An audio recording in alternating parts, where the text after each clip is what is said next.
Social মিডিয়ায় গেলে দেখতে পাই সংস্কার নিয়ে শুধুমাত্র কথা হচ্ছে, কিন্তু এই যে একটি ঘটনা, যে ঘটনাটি আমরা এখানে কথা বললাম, এরকম একটা মব সংঘটিত হয়েছে, সেটা তো মেইন স্ট্রিমেও আসা উচিত এবং সেভাবে সোশ্যাল মিডিয়াও তো আলোচনা হচ্ছে না।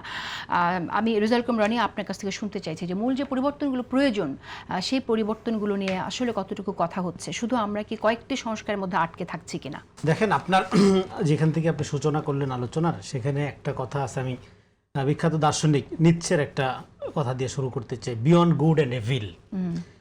বিয়ন্ড গুড অ্যান্ড এভিল একটা আচরণ করতে হয়, সেটা must be ethical, not moral.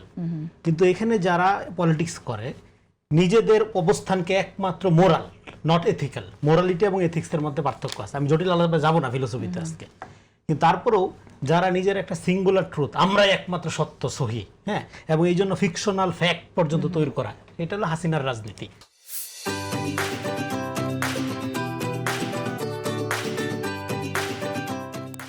Hasina কি করছিল? আপনার এমন কোনো ফ্যাব্রিকেটেড ফ্যাক্ট নাই তারা উৎপাদন করে নাই তাদের মতাদর্শপন্থী ট্রাইবাল রাজনীতিকে ডিফেন্ড করার জন্য। আজকে একই রকম একটা সেকুলার ডানপন্থার উত্থান হয়েছে, যারা এই একইভাবে সংসদীয় রাজনীতিকে আন্ডারমাইন করে in the name of July এমন একটা ন্যারেটিভ পলিটিক্সের ক্ষেত্র তৈরি করছে, যা করার মধ্য দিয়ে এখানে আজকে আমরা যে আলোচনাটা, গুরুত্বপূর্ণ আলোচনা, সেটা হলো আপনি কালচার কিভাবে চেঞ্জ করবেন। রাষ্ট্র জনগণের হবে না ডিপ স্টেট হবে? এই ডিপ স্টেটের আলাপ, এই যে আজকে প্রথম আলোতে কলাম পড়তেছিলাম AKM জাকারিয়া সাহেবের, হ্যাঁ, আপনার এখানে সজীব ভুইয়া এই আলাপটা ওঠার পরেও সরকার এটা নিয়ে কোনো ইনকোয়ারি শুরু করলো না। আপনার আসিফ নজরুল সাহেব বলতেছে যে সরকার, বিগত সরকার যখন বিভিন্ন চুক্তি করেছে তখন তাদেরকে ডাকা হয়নি।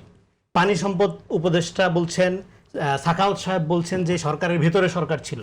এখন এই কথাগুলোর তো ইনকোয়ারি হইতে হবে, কারণ জনগণের নির্বাচিত সরকারকে আমরা স্বচ্ছতা, জবাবদিহিতার ভিত্তিতে রাষ্ট্র চালাইতে দেখতে চাই। এই যে ডিপ স্টেটের একটা কালচার এবং একটা পলিটিক্যাল প্রক্সিকে মপ করার মধ্য দিয়ে, হ্যাঁ, এখানে একটা ভীত সন্তুষ্ট পরিবেশ তৈরি করে, হ্যাঁ, এইভাবে একটা প্রক্সি রাজনৈতিক কালচার ছিল, সেখান থেকে তো এই রাষ্ট্রকে বের হইতে হবে। আপনি যে ঘটনার কথা উল্লেখ করেন, এটা অত্যন্ত দুঃখজনক। একটা নির্বাচিত সরকারের আমলে দেখেন, মব এবং আইনের শাসন দুইটা একসাথে চলতে পারে না। একটা দেশে মব থাকলে বুঝতে হবে সেই দেশে সরকার ফাংশন করে না, এটা আমরা বিগত 18 মাসের অভিজ্ঞতা দেখেছি। ফলে এই কালচার থেকে তো অবশ্যই বের হইতে হবে, কিন্তু এই কালচার থেকে বের হওয়ার দায়িত্ব কাদের? যারা এইটার অ্যাক্টর কারা হবে? এটার অ্যাক্টর হবে পলিটিক্স যারা করে, তারা সরকারি দল, বিরোধী দল এবং অন্যান্য দল সহ।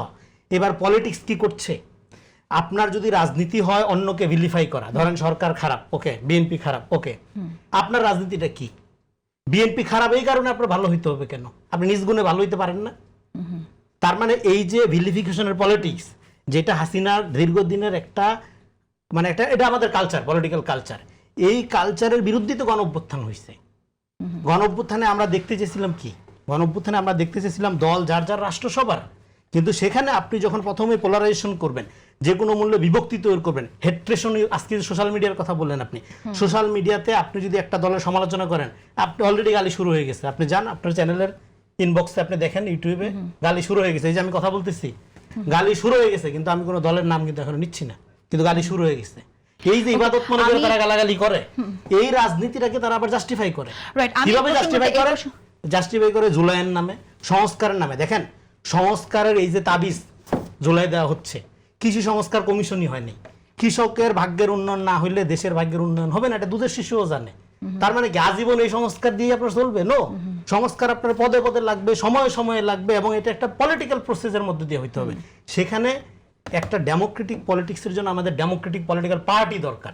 কিন্তু আর আনফর্চুনেটলি আমরা যে ধরনের পলিটিক্স হইতে দেখছি, দেখেন আমাদের ডোনাল্ড ট্রাম্প, নরেন্দ্র মোদী, এই যে রাজনৈতিক সংগঠন বা এই যে নেতাগুলো, এরা কিন্তু in the name of Democratic process বা ডেমোক্রেসির নামেই আসছে আজকে দুনিয়ার ধ্যান কি অবস্থা।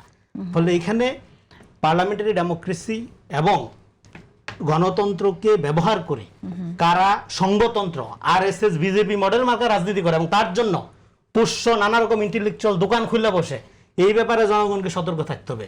বিএনপিকে জবাবদিহিতা। এখন ক্রাইসিস কি? তেলের ক্রাইসিস, বাজার, চাকরি নাই।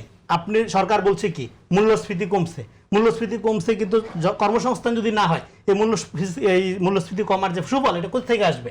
তারপর আপনি কর্মসংস্থান নিশ্চিত করতে হবে। আপনি এখানে শেষ করি, আপনি একটা বুদ্ধিজীবীর, যারা নিজেদেরকে তো সকল বুদ্ধিজীবী বলে, এই যে সরকার কর্মসংস্থানের ব্যাপারে কি উদ্যোগ নিচ্ছে না নিচ্ছে, এই ব্যাপারে প্রশ্ন আছে? সরকার যে বলছে, এই যে সরকার যে বলছে যে তারা বিভিন্ন প্রকল্প এবং এই যে মুদ্রাস্ফীতি কমায় আনছে এবং সরকার আপনার তার ঋণের পথকে সুগম করছে। সরকার জিডিপি বাড়ায় দেখানোর যে পথে হাঁটতেছে, যে জিডিপি বাড়ায় দেখাবে আর ঋণের পথে হাঁটবে, এই যে এটা তো খুবই ডেঞ্জারাস প্রকল্প। এটা নিয়ে কোনো সমালোচনা আছে? সমালোচনা আছে কি নিয়ে?